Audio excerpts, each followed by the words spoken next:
Retorno. Toda quinta eu estou fazendo uma live de gameplay, né? Eu estava fazendo sobre Cyberpunk, tentando falar um pouco de filosofia, tecnologia, bioética, mas por conta desse caso chinês, que foi noticiado aí, das restrições aos jogos online, que foi noticiado por toda a imprensa, né? Repercutiu muito no Facebook, no Instagram, nos portais, nos grandes portais de notícia. Então, por conta dessa temática, eu decidi, ao invés de fazer uma gameplay, estar fazendo uma live para estar debatendo umas temáticas que giram em torno desse caso aí. Mais precisamente, falar sobre games, alienação e essa questão da saúde, sedentarismo. Então, seria falar sobre games, saúde mental e física, né? Debater sobre isso. A gente tem, desde lá do início dos games mesmo, críticas ao videogame, do sentido, as nossas vozes normalmente falavam que videogame estragava a vista, estragava a televisão, e dentro da cultura, da mídia, a gente tem colocado por diversos setores, sobretudo setores mais conservadores, às vezes existem marés de ataque aos games. Setores religiosos, por exemplo, acusam games de estar associado a satanismo. Alguns setores mais conservadores colocam a culpa de determinados acontecimentos violentos nos games. São os games que estão educando as pessoas para serem violentas. Então, isso aí sempre teve presente, aí desde o início dos games a gente sempre teve essa questão desses ataques à cultura dos games. E hoje, esses ataques mais conservadores, tecnofóbicos, se somam a determinadas reflexões e preocupações em torno da saúde física e mental das pessoas, a relação dos games com prejuízos à questão do desenvolvimento intelectual, a reflexão crítica, e um prejuízo também à saúde por conta do sedentarismo. E aí, no caso aí, a gente teve essa notícia do caso chinês, que o governo chinês reduziu, limitou, né, criou uma lei para limitar o acesso dos menores a jogos online. Colocou que as pessoas podem ter acesso durante 3 horas por semana, em um horário também, que é de 20 às 21 horas, e não de forma anônima. Agora eles vão apertar mais essa questão do cadastro para as pessoas jogar online. Então, a medida que foi colocada pelo governo chinês foi essa. Tem um ruído aí nos portais de comunicação, foi colocado lá que o governo chinês estava proibindo videogame, proibindo, as pessoas só poderiam jogar 3 horas de videogame. Então, as pessoas podem jogar 3 horas durante um horário muito restrito, games online. Então, menos geral do que foi noticiado. Mas, ainda assim, claro que soou como uma medida muito agressiva e estranha, sobretudo para a gente aqui do mundo ocidental. E aí, eu acho que a primeira coisa que a gente tem que tentar fazer é entender um pouco do contexto do mundo oriental mesmo.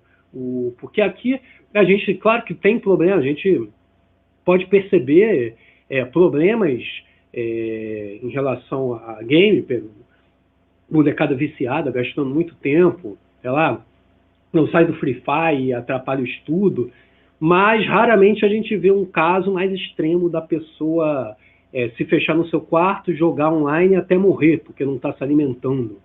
E eu estou falando isso, mas quem faz isso? No Oriente, a gente tem esses casos, cara. Na China aconteceu várias vezes, cara. Aconteceu várias vezes de pessoas morrerem por conta de estarem exagerando na questão de jogos online mesmo. E aí, Leonardo, você coloca certo, a mídia liberal brasileira, ela repercute as coisas de uma maneira muito complicada às vezes.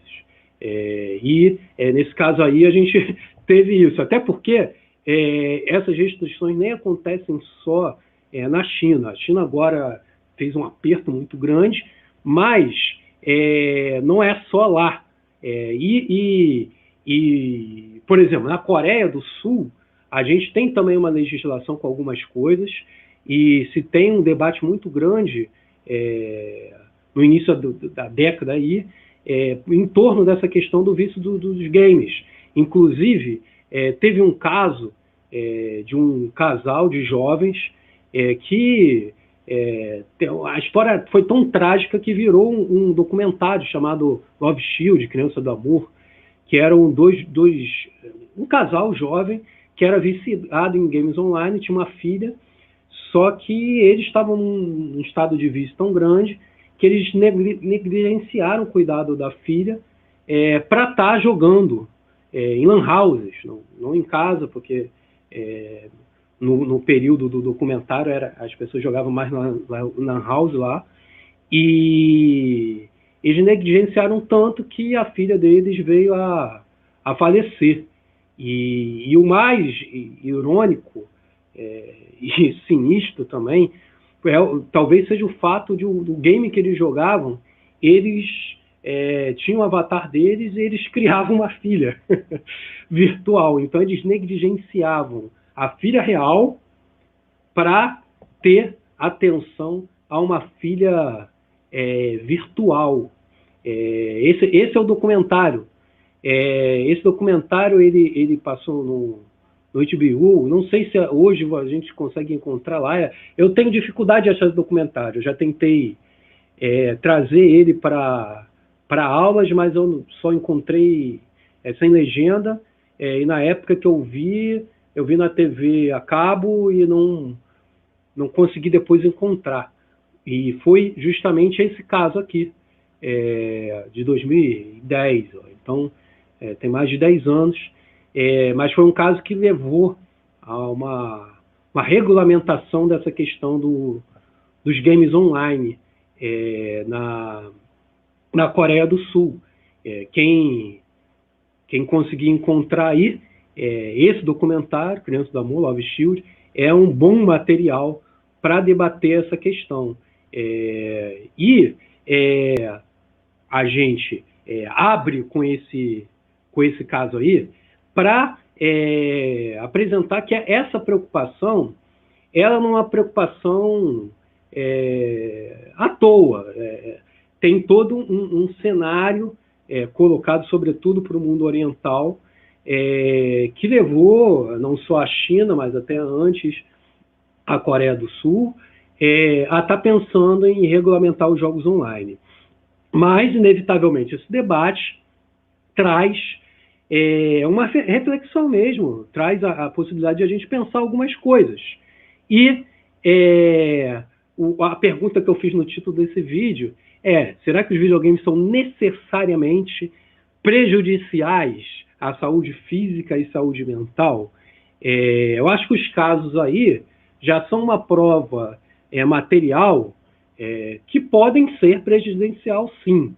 E acredito que todo mundo deve ter um exemplo na família, um conhecido, quem é professor, deve ter percebido algum estudante, saber do caso de algum jovem que por conta de vício em videogame tenha levado prejuízo da escola ou está numa vida muito sedentária, parentes também nessa situação. Então, o problema eu acho que negar isso é muito equívoco. É muito equívoco. O videogame pode significar um prejuízo à saúde mental e física, sim. No entanto, não só. Eu acho que o que faltou surgir nesse debate aí foi um debate mais aprofundado sobre essa questão, porque colocaram como uma coisa polarizada entre o governo chinês Mao, está proibindo o jogo, e não se debateu de forma mais profunda a coisa. E aí as pessoas também que têm uma crítica muito forte à mídia liberal, e tem que ter mesmo, mas tem algumas pessoas que fazem essa crítica, mas ao mesmo tempo tem uma concepção de mundo muito tecnofóbica.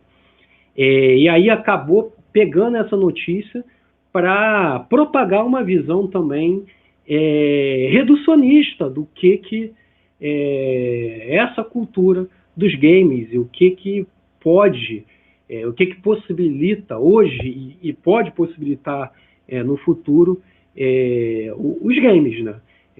Primeiramente, eu acho que a gente tem que pensar que a tecnologia, o avanço das forças produtivas, como ela vem. E a gente não vai retroceder. A tecnologia audiovisual, de entretenimento, de interação, colocada pelos videogames, não vai desaparecer do nada. As pessoas não vão voltar a brincar de peão na rua e vão esquecer o videogame. Então, podem brincar de peão na rua. Mas, inevitavelmente, as pessoas vão estar utilizando dos jogos digitais, incluindo jogos online, para ter algum tipo de entretenimento. E aí, o que cabe a gente, nesse caminho mesmo, é a gente refletir a coisa dos seus dois lados, né? No seu fármaco. Como se a gente discute tecnologia, esse conceito fármaco é bem interessante. Platão, já na antiguidade, como ele fala da tecnologia da escrita, ele aponta que a escrita, que a cultura era oral. Aí as pessoas começaram a uma cultura escrita. A escrita possibilitou determinadas coisas, mas trouxe prejuízo a outras coisas, como, por exemplo, a memória mais imediata, a questão da presença na hora da fala. Ele vai discutindo e vai fazer uma relação muito interessante aí, que se perde e se ganha. E com toda a tecnologia assim, e com o videogame, não poderia ser diferente. O videogame. E aí é interessante também a gente acompanhar o desenvolvimento da coisa. O videogame, no início, na história do videogame, ele é construído por cientistas e por pessoas que não estão comprometidas com uma indústria cultural forte. Então, o videogame é construído como uma forma de entretenimento, de lazer, mas sem essa preocupação com comercial, extrema com comercial. Inclusive, a gente tem como pioneiro do desenvolvimento de videogames a União Soviética. Hoje a gente tem setores da esquerda que são muito críticos, tecnofóbicos, mas o videogame, a gente deve muito à União Soviética. O Tetris, inclusive, que é um game que eu acho que todo mundo já jogou, acho que todo mundo no universo já jogou, ele foi desenvolvido na União Soviética.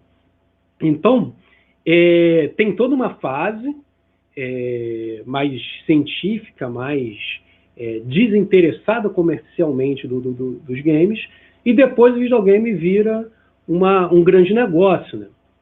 Vira um grande negócio pelo mundo todo, e um grande negócio que também não é monolítico. Existem disputas dentro desse grande negócio. Hoje a gente tem mercados muito grandes de jogos indies, por exemplo, que visam jogos que têm uma pegada menos comercial. Algumas dessas empresas mais indies investem mais em jogos críticos mesmo, reflexivos e tal. Então, há toda uma disputa dentro dessa questão da tecnologia do games. E aqui também eu trouxe algumas coisas para a gente conseguir levar esse debate, tentar aprofundar um pouquinho esse debate, né? Primeiramente, a galera mais tecnofóbica, que não vê nenhuma possibilidade do uso dos games para educação, eu acho que mesmo dentro da indústria dos games comerciais, a gente consegue achar coisas que vão contra isso aí. Por exemplo, a gente tem uma franquia de games chamada Assassin's Creed. Por exemplo, aqui eu estou compartilhando a tela de 2 gameplays que eu fiz de uma modalidade que é o Tour, Discover Tour. para além do game principal, que você joga uma história, narrativa do seu personagem, o Odyssey é na Grécia Antiga e o Origins é no Egito, para além de você jogar dentro desses mundos virtuais, dessas simulações, há também um modo de aprendizagem, que a pessoa vai andando por um tour e vai aprendendo sobre coisas do mundo egípcio, ali no caso do Odyssey, do Origin, e do mundo grego antigo no Odyssey. Então, eu acho que o Assassin's Creed, por exemplo, é um exemplo de uso pedagógico, de possibilidade do uso pedagógico dos games. Inclusive, teve uma vez que a gente, como da aula de filosofia, a gente sempre acaba trabalhando os mitos. Hoje em dia, felizmente, a gente não se limita a falar de mitologia grega, a gente discute a consciência mítica, utilizando de mitos e de pensamentos, de cosmovisões de outras culturas. Mas é interessante também tocar no grego. Numa das últimas turmas do ensino presencial, que já tem um tempo, antes da pandemia, quando eu falei de mito, tinha um estudante que sabia muita coisa. E como que ele sabia? Ele estava jogando o Assassin's Creed Odyssey no Xbox na época, e a partir do jogo ali do Assassin's Creed Odyssey, ele começou a pesquisar sobre os mitos. Então, foi uma porta de entrada para aquele estudante, para a mitologia. O Assassin's Creed Odyssey, ele coloca de uma forma romantizada, um fictício, né? Ainda a gente tem outros jogos.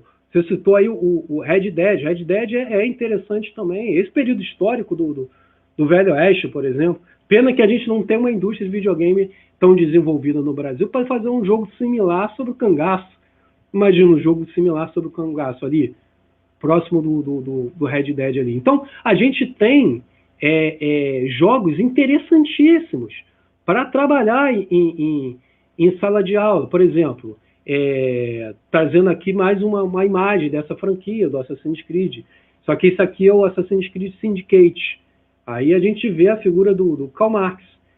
No jogo, você encontra o Karl Marx, você encontra o Darwin no Syndicate, porque é o período ali da formação dos sindicatos contra a superexploração do trabalho nas indústrias ali do início da Revolução Industrial.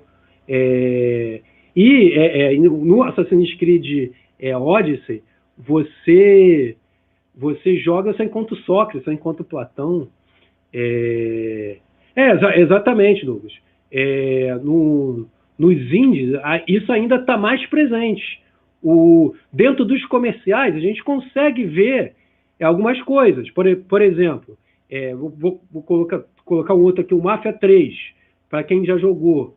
Você joga com um protagonista negro, que é um cara que volta da guerra do Vietnã sem perspectiva e se envolve sem querer na criminalidade, forçar a desenvolver na criminalidade, contrapondo uma série de situações racistas, e tem toda aquela cultura negra ali de luta contra o racismo. É um game fabuloso. Boa noite. Então, a gente tem, mesmo dentro dos comerciais, por exemplo, um outro jogo que eu gosto bastante para falar de filosofia o Detroit. A gente tem como falar de filosofia e política, bioética, a gente tem como falar de direitos civis, porque o Detroit, a gente tem aqui na capa esse personagem do meio aí, o Marcos. O plot da história, não vou dar muito spoiler, mas você tem que escolher se você vai ser o Malcolm X ou o Luther King. É um jogo de escolhas, e a escolha é essa, só que em relação aos direitos dos androides. Mas para você relacionar com a luta pelos direitos civis dos negros nos Estados Unidos, é tranquilo, porque, na verdade, é em cima disso que construíram o jogo. A gente pode citar outro, que eu tenho um vídeo também sobre isso. as referências políticas aí do Detroit. Tem um vídeo aqui no canal. Um outro jogo que uma hora eu quero fazer um vídeo fantástico é o Horizon. O Horizon, ele fala justamente de um mundo futurista. Não vou dar muito spoiler, mas a base é de que teve um apocalipse, e um apocalipse por conta do mau uso dos recursos da natureza. Então, fala de aquecimento global, destruição, vida não sustentável. O game gira em torno em relação a isso. Até em outras franquias, você vê alguma coisa, por exemplo, tem essa franquia do Call of Duty Black Ops, se tem uma crítica ali, alguns pontos são complicados dessa franquia, mas também tem uma crítica a determinadas manipulações ali colocada pela política americana. Esse jogo aí você encontra o Fidel, você joga lá no Panamá também. O jogo é incrível também. Meio tendencioso, meio complicado em alguns pontos, mas traz algumas reflexões legais. O jogo mais recente é do período da Guerra Fria, eu não cheguei a jogar, então não posso falar muito não. Mas é uma franquia interessante também. Tem o da Primeira Guerra Mundial, que é muito interessante. Você vai jogando dentro de determinadas batalhas que aconteceram mesmo, que aconteceram de verdade. Então, pode ser muito educativo. Os games, eles podem ser ótimas ferramentas para educar. E aí, educar não só nessa coisa de acontecimento político, questão de luta racial, do movimento negro, outra coisa também, questão do gênero e da sexualidade. Acho que um jogo fantástico que discute isso é o Life is Strange, que fala muito sobre isso, cara. Fantástico. Então, tem vários jogos que possibilitam diversas reflexões formativas. A gente não precisa necessariamente olhar o game como algo que vai no caminho contrário da formação. Não necessariamente é isso. Os games, eles podem servir também para educar, mesmo na indústria mais tradicional. E aí, na indústria mais índia, a gente tem até alguns ensaios de militância. E eu acho que ainda muito incipientes, porque se a gente quer transformar o mundo para melhor, se a gente quer discutir com a juventude, que é quem vai ficar aí, vai herdar o mundo, a gente precisa saber lidar com essa juventude. Não pode considerar game é uma coisa dos conservadores. No Brasil, hoje, a extrema-direita domina através do game. O que eu vou fazer? Você contra o game. Vamos geral brincar de peão. Pô, legal brincar de peão, mas, cara, vão ter gente jogando videogame. A gente tem que também não só saber identificar que tem games interessantes para falar de determinados temas, mas talvez a militância, as pessoas que trabalham mesmo com educação em políticas públicas até, tenham que pensar na produção dos games. E aí, por exemplo, produtoras indie. A gente tem esse jogo aqui, que tem aí para baixar para computador, para várias plataformas aí, que é um jogo que você joga contra um governo autoritário de extrema-direita, contra racista, contra a liberdade sexual. E aí você joga com militantes mesmo, comunistas, anarquistas. Interessantíssimo, é um jogo de gráfico mais simples, mas muito interessante, que quem quiser pegar um jogo mais direto de militância, esse é um jogo. Há muito tempo atrás, eu me lembro que eu deparei com um outro jogo também feito por uma galera que discutia a questão da bioética, da questão da vida saudável. Aí já conecta até com a questão do sedentarismo, que eu vou falar depois, mas ainda na questão do debate político. Vocês procurarem aí por jogo do McDonald's, vocês vão encontrar uma sátira, que é um jogo que você joga com uma fábrica de hambúrguer, uma empresa tipo o McDonald's, e você tem que vender mais burlando a lei, botando coisa que faz mal à saúde, pagando a publicidade para mentir para as pessoas. Você é o chefe do mal da indústria alimentícia. É uma paródia muito crítica. Se vocês procurarem no jogo do McDonald's, vocês vão achar isso aqui.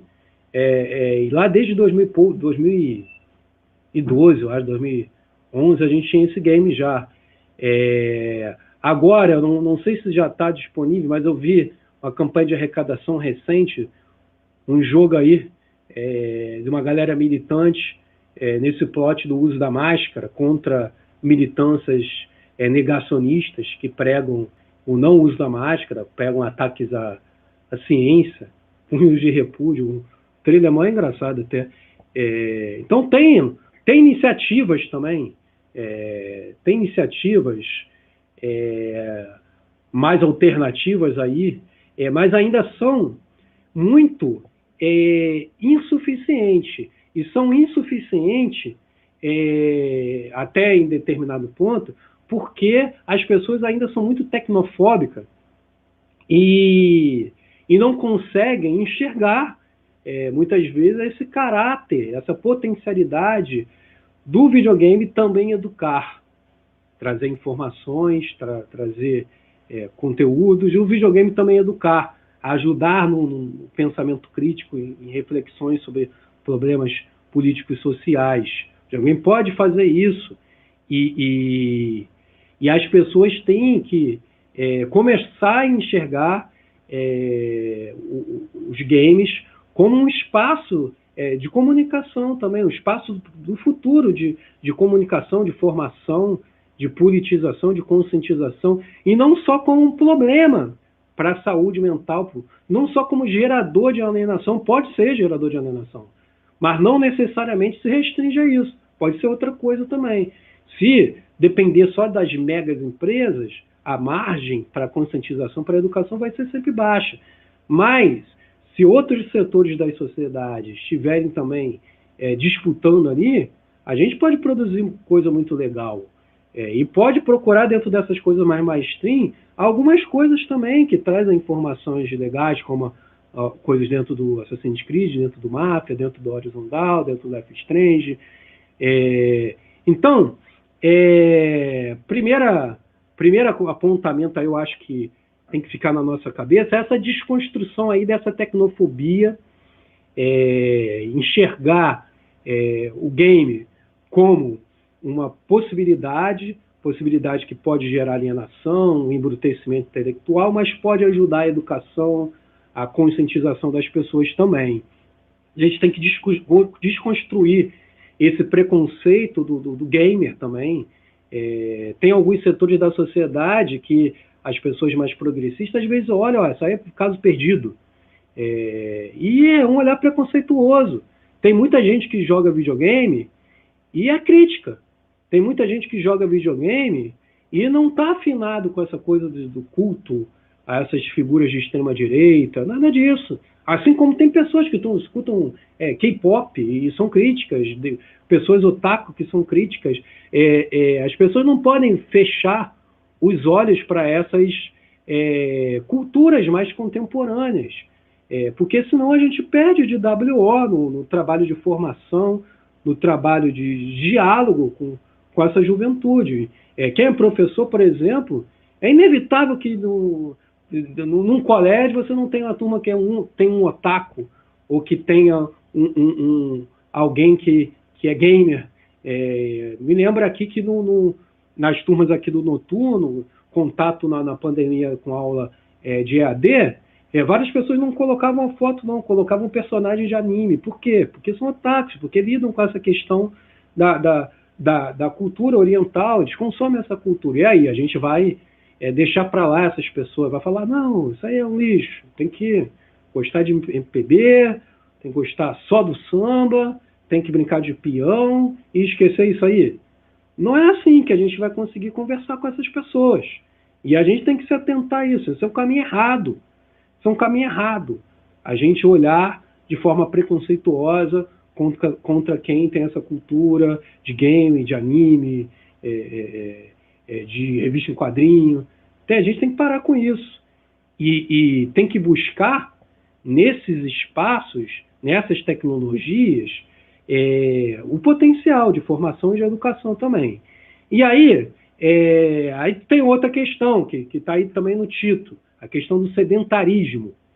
A questão do sedentarismo, ela pode parecer mais fácil de resolver até por uma visão tecnofóbica. Videogame necessariamente é algo ruim para a saúde, porque a pessoa tem que ficar na frente de uma tela, e ficando na frente de uma tela parado, ela vai, inevitavelmente, ser sedentária. Então, não necessariamente o videogame hoje significa isso. Por quê?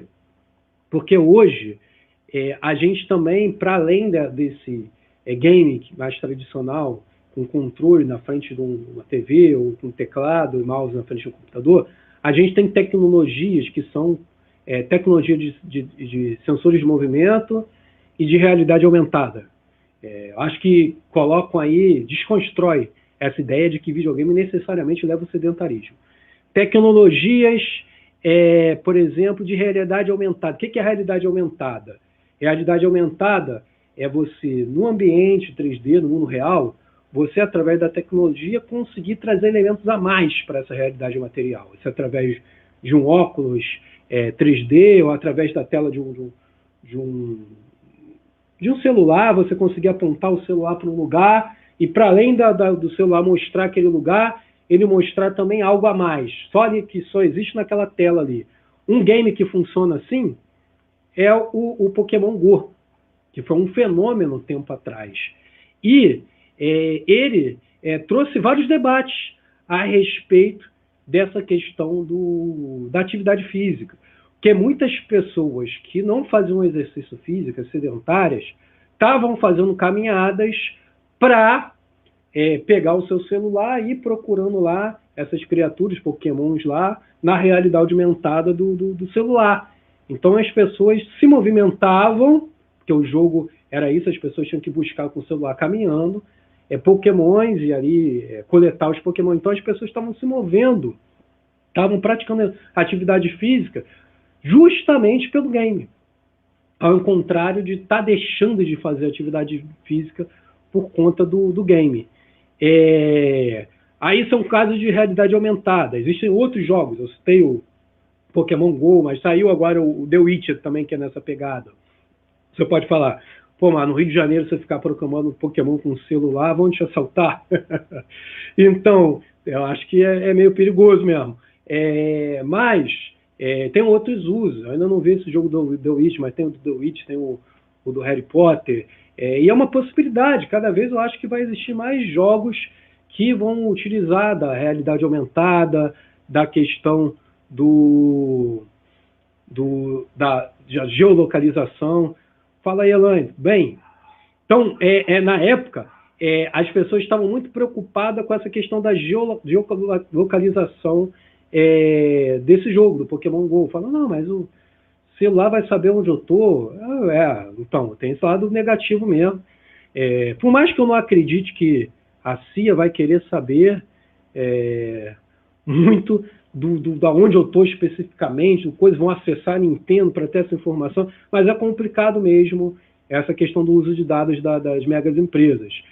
Mas tem um lado da tecnologia possibilitar, São Paulo também é complicado, da tecnologia possibilitar essa questão da geolocalização, você saber quantos metros você está andando, você poder usar o mundo real como referência para estar colocando algo a mais, essa questão da realidade aumentada. Então, através da realidade aumentada, você quebra essa percepção, essa coisa do que o videogame é somente sedentarismo. Não é. E aí, a gente tem também a questão do sensor de movimento. Acho que são ainda mais simples. Tinha o Wii, o videogame Wii, o console Wii, que tinha vários controles.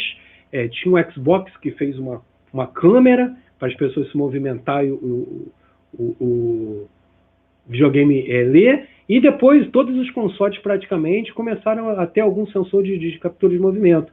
A gente tem, por exemplo, aqui o Just Dance, que é uma franquia de game, de música, que você a dança, existe uma câmera na frente da TV que registra seu movimento e você tem que dançar tal como a dança que está acontecendo no videogame, dos dançarinos ali. E são danças intensas. Se eu vou jogar esse game, eu vou ser um fracasso total, mas é um exercício, cara. Minha namorada que joga e sai cansada, cara. É um exercício e tanto. Então vai também contra o sedentarismo. E tem outros jogos, inclusive tem estudos, vocês conseguem encontrar monografias, dissertações sobre o uso do Wii, do sensor de movimento do Wii, para idosos, né, que tinham que fazer exercícios.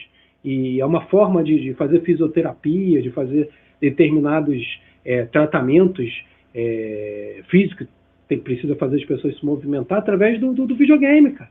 Tem trabalhos sobre isso. E então, mais uma vez, a gente cai aqui no fármaco. O videogame, ele pode significar sedentarismo? Claro que pode. Tem casos de pessoas que morrem de inanição por não estar se movimentando, por estar ali no vício extremo. Tem esse caso aí da Coreia do Sul que virou documentário, Love Shield, Criança do Amor, que o casal deixou a criança morrer de fome porque estava viciado lá no game, né? Esse documentário eu indico para todo mundo. Casal que deixa de alimentar a filha para jogar um jogo online numa lan house, que na época lá era muito forte a lan house, deixou de mão a filha para jogar online, a criança morreu de fome, de doença, abandonada, enquanto eles estavam jogando um jogo que era de criar uma criança. Olha o nível de doideira. Então há o risco, sedentarismo, há vários riscos, de danos físicos, mas também há possibilidades. Então a gente não pode romantizar, mas antes de a gente demonizar, eu acho que a gente tem que pensar criticamente e ver o que a gente pode colocar como possibilidade, criar políticas públicas para trabalhar com os games para formação, por exemplo. Não games chatos educativos, também não aqueles games chatos educativos que ninguém gosta, não. Mas investir em games de alguma maneira, o governo, assim como tem programas de auxílio do governo ao desenvolvimento de filmes, pode ter um programa de desenvolvimento, apoio do governo a games, mas games que têm um caráter mais crítico, educativo, sem necessariamente ser chato também, né?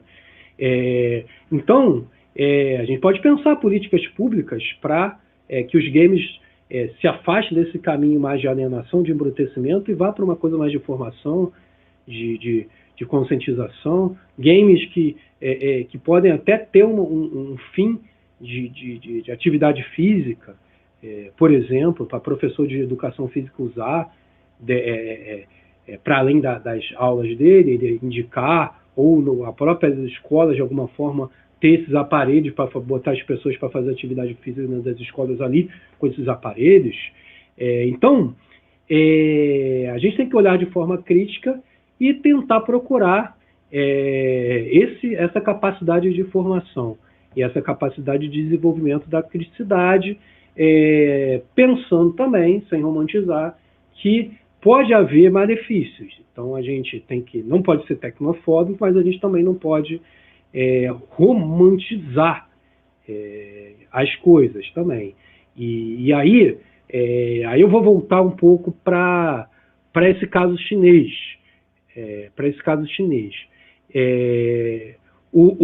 Essa questão de ter alguma regulação dos jogos online é necessário? Eu acredito que seja necessário, sim. Agora, eu acho que da forma que eles fizeram, que foi muito de cima para baixo, que é um governo mais fechado mesmo, dentro da minha percepção, burocrático, tal, tem uma série de problemas, mas tem que ter algum tipo de regulamentação que seja debatido de forma ampla dentro da sociedade, mas tem que, de alguma forma, regular, mas sem necessariamente ser uma regulação que vise o controle absoluto dos corpos, ou o controle absoluto do entretenimento das pessoas. No caso chinês, há uma tensão lá na China contra uma exploração demasiada do trabalho. A gente tem uma coisa das escalas de trabalho de 996, então a gente tem uma coisa da mega exploração do trabalho lá, isso tem gerado bastante polêmica. E uma linha de fuga lá tem sido pessoas que têm partido para o não trabalho, como ao invés de tentar mudar a sociedade de uma forma política mais organizada, de uma forma tem encontrado como resistência uma questão de não trabalho, né? Rebelião contra o trabalho. Tem todo um debate sobre isso. Se vocês procurarem aí debates sobre essa escala do 996, vocês vão encontrar. Tem essa matéria, inclusive, aí é muito boa. Vocês procurem aí por essa matéria, vocês vão ter um panorama legal. Então, essa mega exploração de determinadas empresas lá tem gerado também uma fuga das pessoas da realidade também. Então, quando o governo coloca lá uma preocupação com direcionar a força produtiva de trabalho para atividades, a força de trabalho para atividades mais produtivas, a gente pode entender que tem um pouco a ver com isso aqui, né? Com essa questão da produtividade também dentro dessas escalas de mega exploração, né? Então, o game é uma forma de lazer, de entretenimento legítimo também.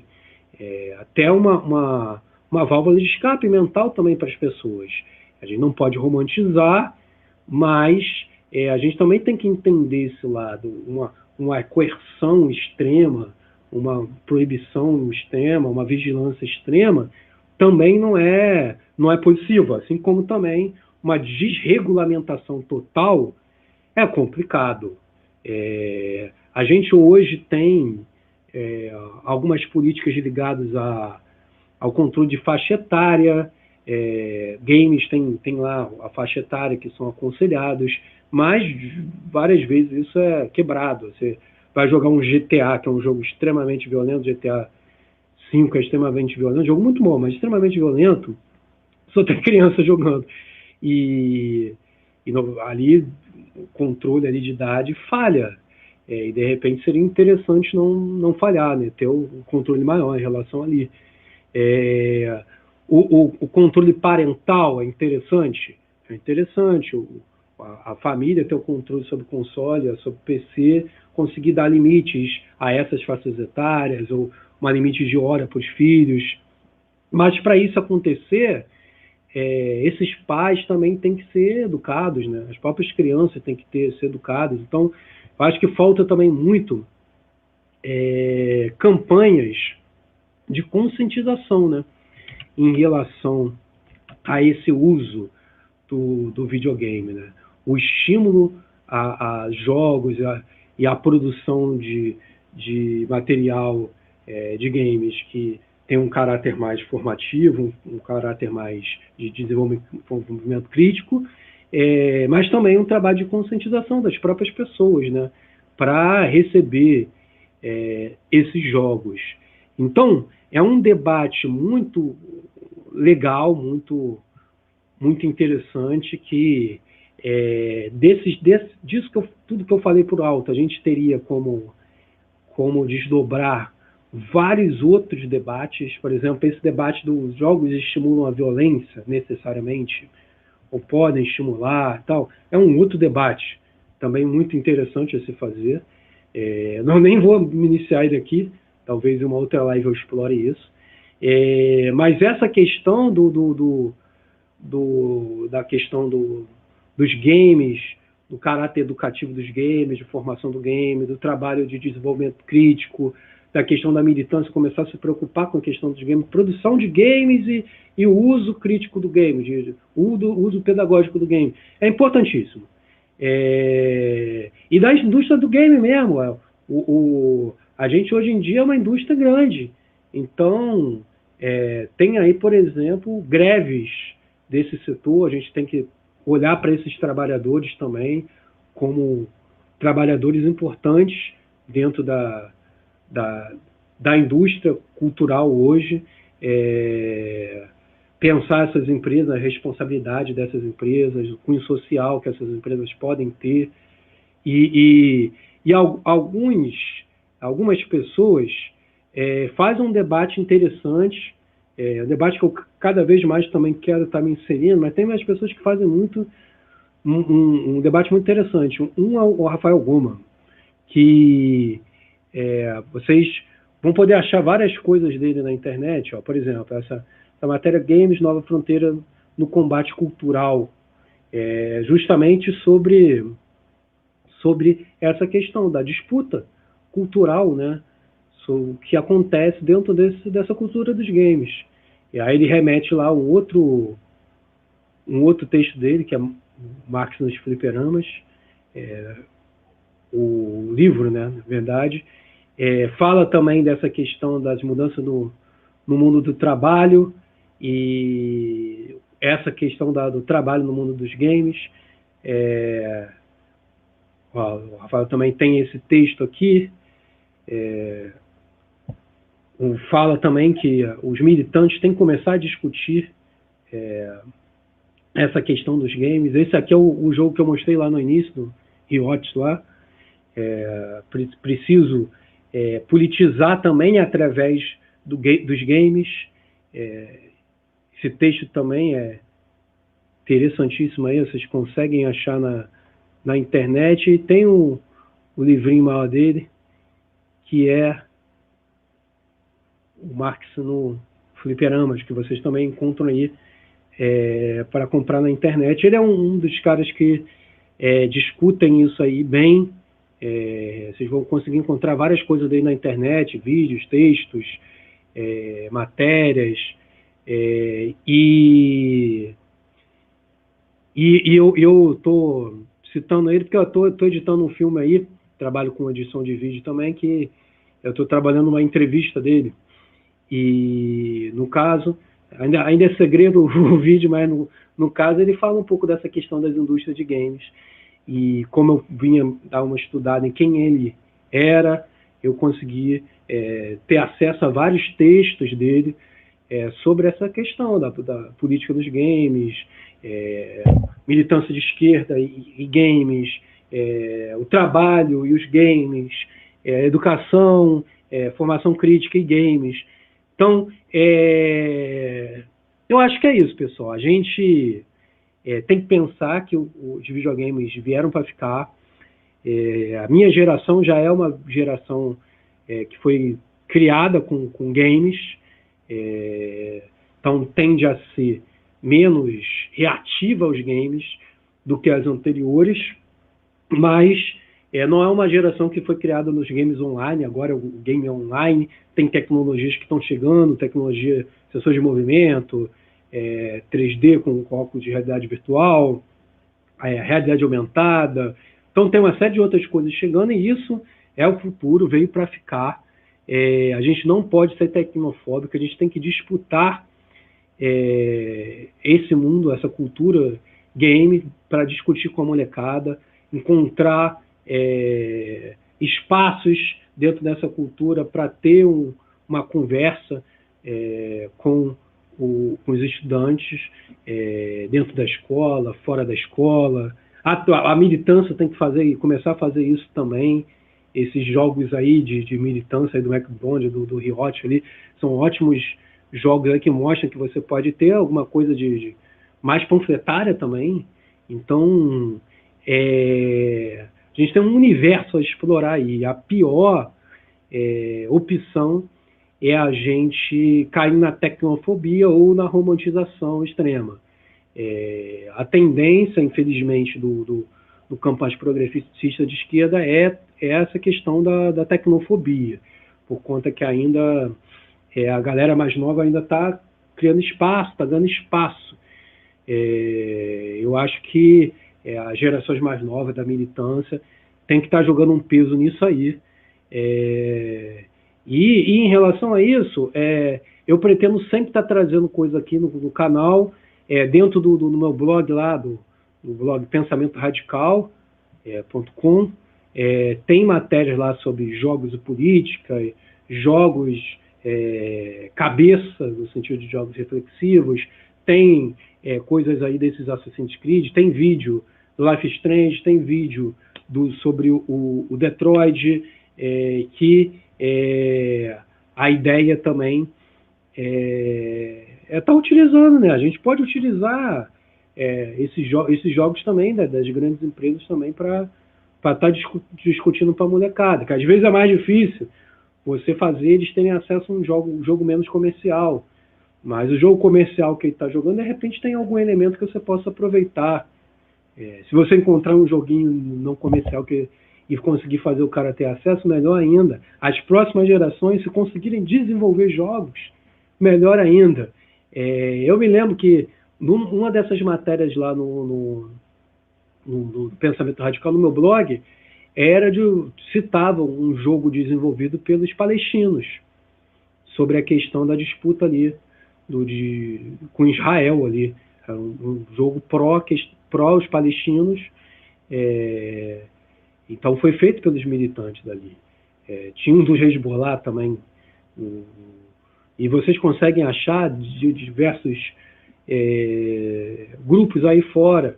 Eu acho que aqui no Brasil a gente tem que começar a investir nisso também. E quem trabalha com educação, que nem eu, começar a olhar aí essa cultura gamer sem preconceito e começar a buscar dentro dessa cultura game, dentro das produções dos games ou dentro dos debates que vão aparecendo dentro da cultura game, elementos também para estar educando e formando as pessoas.